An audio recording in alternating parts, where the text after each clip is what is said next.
Bhuvanagiri collectorate వద్ద పాడి రైతులు తమ సమస్యలను పరిష్కరించాలని డిమాండ్ చేస్తూ ధర్నా చేపట్టారు. ఎన్నికల్లో ఇచ్చిన హామీలను ప్రభుత్వం అమలు చేసే ప్రయత్నం చేయలేదని తెలంగాణ రైతు సంఘం రాష్ట్ర కార్యదర్శి తీగల సాగర్ ఆరోపించారు. రైతు సమస్యలపై రైతు సంఘాలు ఎల్లప్పుడూ పోరాడతాయని అన్నారు. పాడి రైతుల బకాయి బిల్లులను వెంటనే చెల్లించాలని తీగల సాగర్ డిమాండ్ చేశారు.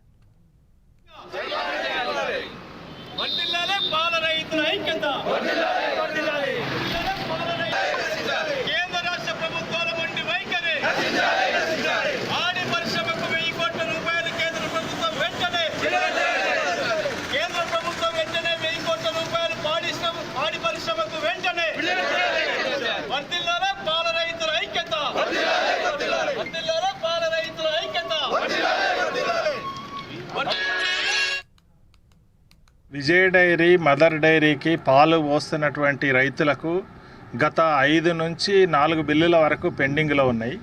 ఆ పెండింగ్లో ఉన్నటువంటి బిల్లులన్నింటినీ తక్షణం రైతుల ఖాతాల్లో జమ చేయాలని డిమాండ్ చేస్తూ ఈరోజు యాదాద్రి భువనగిరి జిల్లా కలెక్టర్ కార్యాలయం ముందు ధర్నా నిర్వహించడం జరిగింది.